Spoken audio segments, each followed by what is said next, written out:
Hallelujah. मैं Amrik Joy आज एक बार फिर प्रभु पिता का धन्यवाद करता हूं कि प्रभु पिता ने समय दिया कि परमेश्वर के वचन आपके साथ बांट सकूं। और आप मेरे चैनल पर अगर नए हो तो आप मेरे चैनल पर अभी आए हो तो आप मेरे चैनल को सब्सक्राइब कर लो। साथ में जो बेल आइकॉन है इसको टच कर लेना ताकि आने वाले वीडियो का नोटिफिकेशन, उसकी जानकारी आपको तुरंत मिलने पाए और आप मेरे साथ परमेश्वर के वचन में, परमेश्वर की सच्चाई में बढ़ते जाएं। आज एक छोटी बच्ची वो कुछ सवाल करना चाहते हैं, तो उनका सवाल है जो वो बहुत ही इंटरेस्टेड है और वो सवाल सभी को नहीं होता। चाहे कोई 15 साल से, 20 साल से, 25 साल से या 30 साल से विश्वास में है, लेकिन सभी लोग ऐसा सवाल करते नहीं हैं। लेकिन आज एक छोटी बच्ची है, वो एक सवाल करना चाहती है, तो वो सवाल हम देखेंगे कि उस बच्ची को सवाल क्या है। अंकल जी, मैं आपसे एक सवाल करना चाहती हूँ कि बाइबल में ऐसा देखने को मिलता है कि 5 तरह की सेवकाई हैं। एक प्रेरित, और दूसरा भविष्यवक्ता, और तीसरा शिक्षक, पास्टर और तो ऐसा कलीसिया में देखने के लिए क्यों नहीं मिलता? किसी भी कलीसिया में ऐसा देखने के लिए मिलता नहीं है। और इस लड़की का सवाल है कि बाइबल में हम लोग देखते हैं कि बाइबल में प्रभु यीशु ने जो 5 तरह के लोगों की बात की, और जो बताया इस लड़की ने, पहला है प्रेरित जिसको बोलते हैं रसूल, और दूसरा है भविष्यवक्ता, और तीसरा बताया है इवेंजलिस्ट, प्रचारक, और चौथा पास्टर, और पांचवा है टीचर, उस्ताद, शिक्षक। ये 5 तरह। और यही सवाल आपका? इन्होंने यही सवाल किया कि ये कलीसिया में हमें दिखाई क्यों नहीं देते। ज़्यादातर इनका ये मानना है कि ज़्यादातर लोग यही सिखाते हैं कि पास्टर पास्टर, लेकिन क्या 4 तरह के लोग वो इस बाइबल में जो लिखे हैं तो वो लोग कहीं पर हैं नहीं। तो आपने ये सवाल मुझे क्यों किया? क्योंकि आप बाइबल से वचन को सिखाते हैं। जी हाँ, तो आज भी हम बाइबल से ही वचन देखेंगे कि ये 4 तरह के जो लोग हैं, पास्टर तो सभी कलीसिया में होता ही है, लेकिन भविष्यवक्ता और जो प्रेरित है और जो इवेंजलिस्ट है और जो टीचर है, वो चर्च में दिखाई क्यों नहीं देते, और दिखाई भी कैसे देंगे। इस लड़की का जो सवाल है बहुत बढ़िया सवाल है, और ये सवाल अक्सर सभी को होना चाहिए। एक बार ऐसा हुआ, ध्यान से सुनना, एक बार ऐसा हुआ कि किसी चर्च के बाहर एक प्रभु का दास था, बहुत बढ़िया दास था, बहुत ईमानदारी के साथ, सच्चाई के साथ चलने वाला था, लोगों को सिखाने वाला था। लेकिन एक बार वो चर्च के बाहर बैठा हुआ था, काफ़ी उदास था, काफ़ी दुखी था, और वो बहुत बहुत बहुत परेशान था।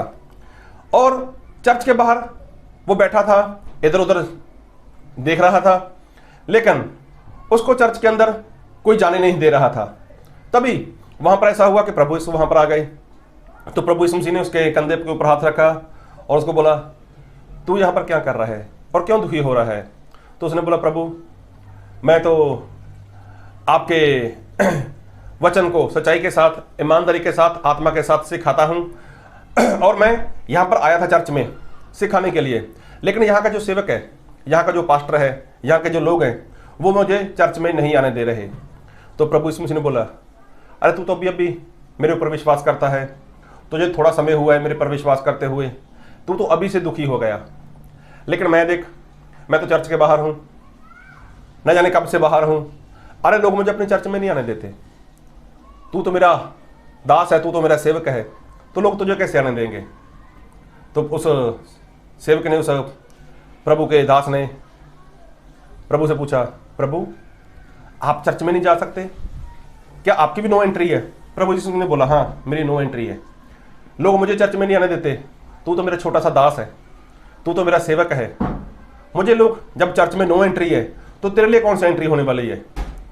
तो तू सभी चर्च में नहीं जा सकता। जैसे कई सेवक लोग हैं, कई मिशन हैं, जो लोग बोलते हैं ये मेरा चर्च है, ये मेरी कलीसिया है, ये मेरी भीड़ है, तो तू वहां पर जा ही नहीं सकता। और वहां पर तू नहीं जा सकता मतलब मैं भी वहां पर नहीं जा सकता। क्यों?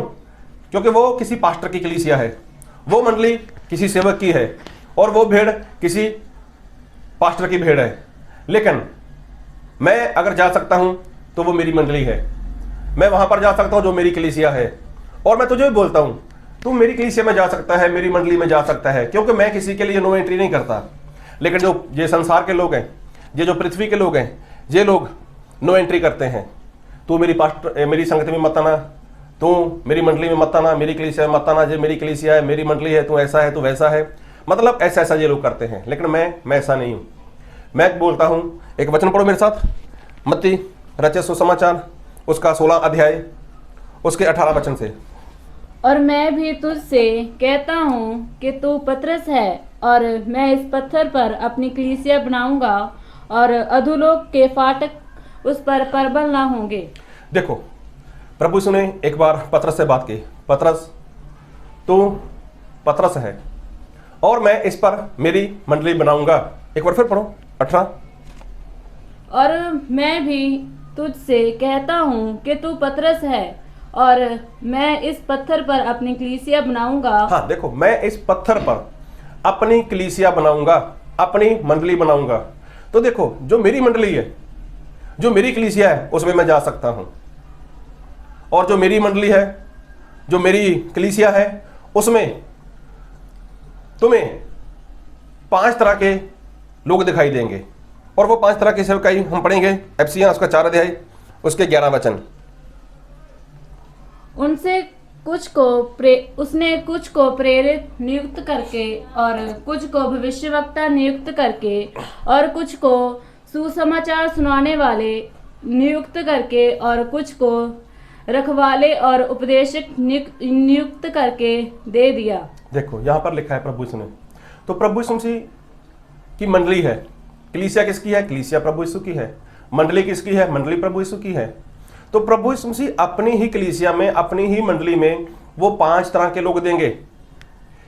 किसी पास्टर की, किसी बड़े से सेवक की कलीसिया में वो 5 तरह के सेवक नहीं मिलेंगे आपको। और वो क्या करेंगे? वो तो अपनी मंडली के, अपनी कलीसिया के खुद ही मालिक बन बैठे हैं। जबकि मालिक कौन है? मालिक तो प्रभु यीशु है। मालिक कौन है? मालिक प्रभु यीशु है। कलीसिया बनाने वाले कौन है? वो प्रभु यीशु हैं। लेकिन आजकल जो कलीसियाएं हैं, आजकल जो मंडली है, वो मंडली ना तो प्रभु यीशु ने बनाई है, और ना ही प्रभु यीशु मसीह ऐसी मंडली में जाते हैं, ना ऐसी कलीसिया में जाते हैं। तो जब प्रभु यीशु मसीह ने कलीसिया बनाई ही नहीं, जब प्रभु यीशु मसीह ने मंडली बनाई ही नहीं, तो फिर वो 5 तरह की सेवकाई वहां पर कैसे दिखाई देगी? हाँ, अगर कोई है, वो अपनी मर्जी से वो किसी को भी नियुक्त कर सकता है, अपनी मर्जी से किसी को खड़ा कर सकता है। लेकिन ज़्यादातर मैंने भी देखा है कि आजकल जितनी भी कलीसियाएं हैं, सभी कलीसियाएं में ज़्यादातर आपको पास्टर लोग ही मिलेंगे, ज़्यादातर पास्टर लोग मिलेंगे। तो जो भविष्यवक्ता है, जो प्रेरित है, जो एवेंजलिस्ट है, या जो टीचर है, वो आपको नहीं दिखाई देंगे। लेकिन प्रभु यीशु मसीह की जो कलीसिया है, प्रभु यीशु मसीह की जो मंडली है, तो प्रभु यीशु मसीह की मंडली पूरी दुनिया में फैली हुई है। वो एक बड़े से झुंड में नहीं है, एक बड़े से झुंड में नहीं है, वो पूरी दुनिया में फैली हुई है। कोई कहां पर रहता है, कोई कैसे रहता है, कहीं पर रहता है, ऐसे इस तरह से। तो जब जब प्रभु यीशु मसीह की मंडली में जिस जिस सेवक की जरूरत होती है, तब तब प्रभु यीशु मसीह उसको वहां पर उसका उपयोग करते हैं। लेकिन आज जो संसार के लोग हैं, तो आज उनकी जो एक हद रहती है, उनकी एक सीमा रहती है, वो वहीं पर काम करते हैं, और उसके मालिक वो खुद हैं। इसलिए ना तो वो किसी दूसरे सेवक को वहां पर लाना चाहते हैं, और ना ही वहां पर किसी दूसरे सेवक का वो इस्तेमाल करना चाहते हैं। उनको डर रहता है, अगर मेरी मंडली में जो सेवक आया इसने कुछ वचन सिखाए, तो हो सकता है मेरी कलीसिया के लोग, जो मेरी भेड़ है, वो इसके पीछे चल जाएगी। लेकिन वो मालिक है ना, इसलिए वो ऐसा करते हैं। इसलिए वो किसी भी दूसरे सेवक को अपनी मंडली में, अपनी कलीसिया में नहीं आने देते। उनके ऊपर वो पाबंदी रखते हैं, उनके लिए वो नो एंट्री का एक बोर्ड लगा कर रखते हैं। और तो और उन लोगों ने अपनी भीड़ को, जो उनके विश्वासी हैं, उनके पास जो प्रभु यीशु की आवाज़ को सुनने वाले लोग हैं, जो प्रभु यीशु के पीछे चलने वाले लोग हैं, उनको भी बोल देते हैं वो लोग, तुम्हारे पास कोई दूसरा सेवक नहीं आएगा, तुम किसी दूसरे सेवक की संगति में नहीं जाओगे। मतलब दूसरे सेवक के लिए नो एंट्री। तो प्रभु यीशु ने यही बोला है कि जब उन लोगों ने मेरे लिए नो एंट्री कर दी कि प्रभु यीशु भी संगत में नहीं आएंगे, प्रभु यीशु मसीह चर्च में नहीं आएंगे, क्यों? क्योंकि प्रभु यीशु मसीह की मंडली है। तो प्रभु यीशु मसीह अगर वो मंडली के मालिक हैं, तो उस मंडली में किसकी चलेगी? वो तो मालिक की चलेगी ना। लेकिन वहां पर भी तो लोग प्रभु यीशु मसीह की नहीं सुनना चाहते, उस मंडली में भी तो प्रभु यीशु मसीह के अनुसार नहीं कहते, उस मंडली में भी तो लोग प्रभु यीशु मसीह की बात को नहीं रखना चाहते, लेकिन वो कुछ करते हैं अपनी मर्जी से करते हैं। इसलिए प्रभु यीशु मसीह बोलते हैं कि मैं भी दुखी होता हूं। मंडली तो मेरी थी, कलीसिया तो मेरी थी, और मैंने कलीसिया पतरस के ऊपर, पत्थर के ऊपर बनाई थी, लेकिन आज हर एक सेवक, ज्यादातर सेवक लोगों ने खुद की मंडली बना दी, खुद की कलीसिया को बना दिया। अभी वहां पर 5 तरह के सेवक आपको कैसे मिलेंगे? आपका सवाल बहुत बढ़िया था और बहुत अच्छा सवाल है, और ये सवाल सभी को होना भी चाहिए। लेकिन प्रभु यीशु मसीह भी आज दुखी होते हैं, तो प्रभु यीशु मसीह भी आज दुखी होते हैं और देखते हैं, अरे मंडली मेरी थी, लोग मेरे थे, लेकिन ये लोग कैसे हैं, खुद मालिक बन बैठ गए। तो आज देखो किसी भी कलीसिया में आपको ये 5 तरह के सेवक, जो इनकी सेवा होनी चाहिए, वो नहीं दिखाई देगी। तो कभी भी ये ऐसा नहीं बोल सकता कि 5 सेवक एक ही कलीसिया में आपको मिलेंगे, नहीं। प्रभु यीशु मसीह की कलीसिया है, मंडली प्रभु यीशु की है, तो प्रभु यीशु मसीह की मंडली पूरे संसार में फैली हुई है। कोई कहां पर है, कोई कैसे है, जैसे प्रेरित लोग हैं तो उनके पास परमानेंट कहीं पर संगति नहीं रहती, वो लोग कलीसिया को स्थापित करते हैं और आगे निकल जाते हैं। एक प्रचारक वो भी यही काम करेगा, वो चिन्ह चमत्कार करेगा और दुष्ट आत्माएं, बीमारी, शैतान के बंधन से लोगों को आजाद करेगा, और फिर वो अपना काम करेगा, फिर वहां से निकल जाएगा। एक टीचर वो कलीसिया में आता है और उनको बहुत बारीकी के साथ परमेश्वर के भेद की बातें वो सिखाता है। और एक भविष्यवक्ता, जब कलीसिया इधर उधर चलती है, टेढ़ी हो जाती है, या वो कुछ भी उल्टा सीधा होता है, तब परमेश्वर अपने एक भविष्यवक्ता को, जो प्रभु यीशु मसीह के, परमेश्वर की आवाज को लेकर एक चेतावनी के रूप में उस कलीसिया में आते हैं, तब फिर वो कलीसिया में ऐसी चेतावनी देता है, चाहे कोई सेवक हो, चाहे कोई विश्वासी हो, सभी के लिए फिर वो आवाज होती है। लेकिन आज लोगों को डर लगता है कि अगर मैं अपनी कलीसिया में किसी प्रचारक को लेकर आया, किसी प्रेरित को लेकर आया, या किसी टीचर को लेकर आया, या कोई भविष्यवक्ता आया, तो मेरी कलीसिया के लोग, मेरी मंडली के लोग मुझे छोड़कर चले जाएंगे।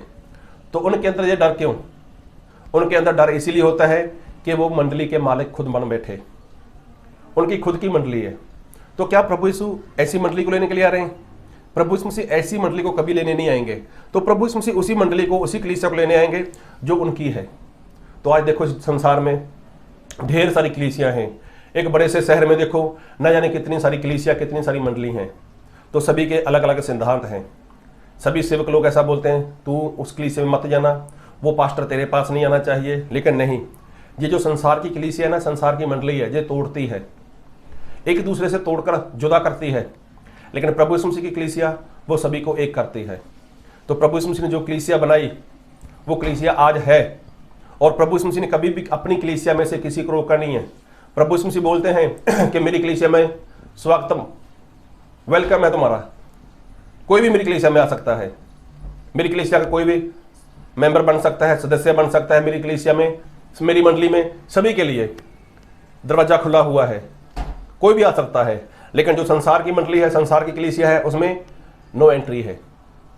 खास करके जो प्रभु के सेवक लोग हैं उनके लिए नो एंट्री है। तो प्रभु यीशु मसीह यही बोलते हैं, जब तुम लोगों के लिए इन्होंने नो एंट्री रखी हुई है, तो मेरे लिए कौन सी एंट्री है? तो प्रभु यीशु मसीह भी आज उस कलीसिया से बाहर हैं। लोग चाहे कुछ भी बोलें कि बाइबल में लिखा है कि 2 या 3 इकट्ठा होते हैं तो हम प्रभु यीशु वहाँ पर हाजिर हैं। नहीं, प्रभु यीशु मसीह बोलते हैं, जब मेरी मंडली है ही नहीं, जब मेरी कलीसिया है ही नहीं, तो मैं वहाँ पर आकर क्या करूँगा?